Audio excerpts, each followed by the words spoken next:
Ketika Salomo selesai mendirikan rumah Tuhan dan istana raja dan membuat segala yang diinginkannya, maka Tuhan menampakkan diri kepada Salomo untuk kedua kalinya, seperti ia sudah menampakkan diri kepadanya di Gibeon.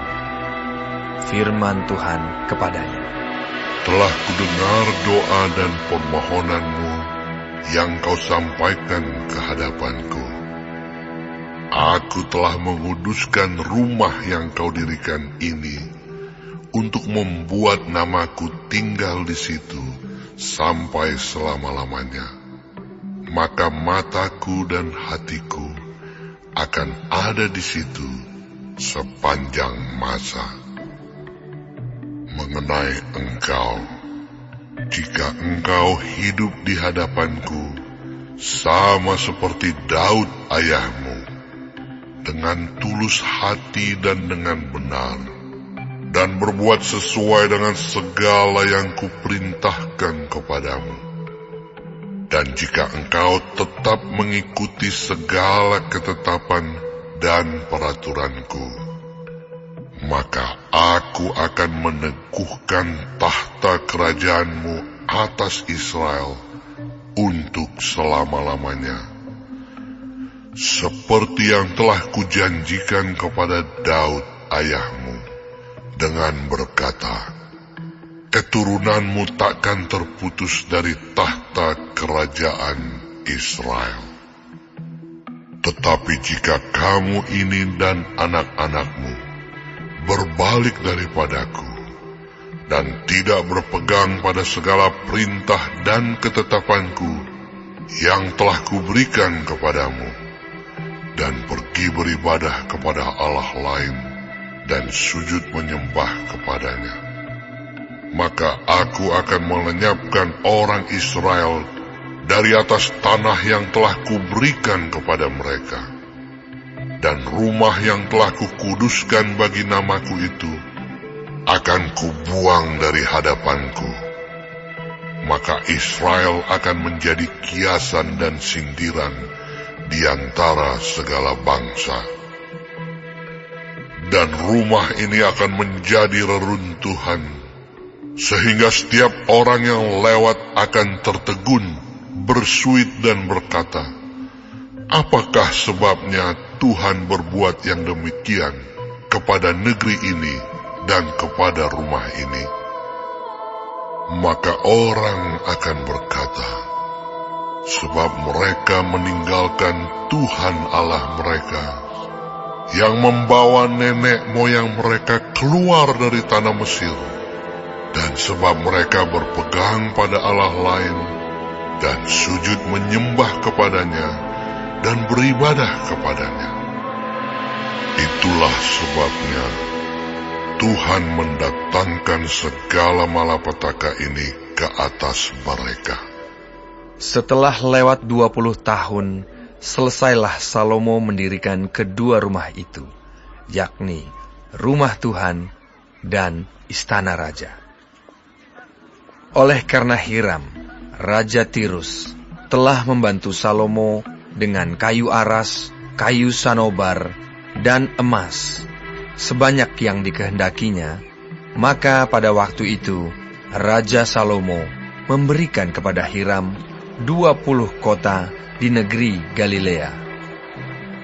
Tetapi ketika Hiram datang dari Tirus untuk melihat-lihat kota-kota yang diberikan Salomo kepadanya itu, maka semuanya kurang menyenangkan hatinya.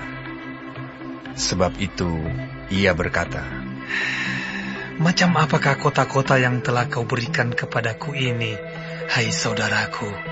Maka orang menyebutkannya Tanah Kabul sampai hari ini. Adapun Hiram telah mengirim kepada raja 120 talenta emas. Beginilah hal orang-orang Rodi yang telah dikerahkan oleh Raja Salomo. Mereka dikerahkan untuk mendirikan rumah Tuhan dan istana raja dan Milo dan tembok Yerusalem, dan juga untuk memperkuat Hazor, Megido, dan Gezer. Sebab Firaun, raja Mesir, telah maju berperang dan merebut Gezer, lalu membakarnya dan membunuh orang-orang Kanaan yang diam di kota itu. Kemudian diberikannya kota itu sebagai hadiah kawin kepada anaknya, istri Salomo. Maka Salomo memperkuat Gezer. Lagi pula ada orang Rodi yang dikerahkan di Bet Horon Hilir, di Baalat, di Tamar, di padang gurun, yang ada di negeri Yehuda. Dan di segala kota perbekalan kepunyaan Salomo, di kota-kota tempat kereta, di kota-kota tempat orang berkuda, dan di mana saja Salomo menginginkan mendirikan sesuatu, di Yerusalem atau di Gunung Libanon, atau di segenap negeri kekuasaannya.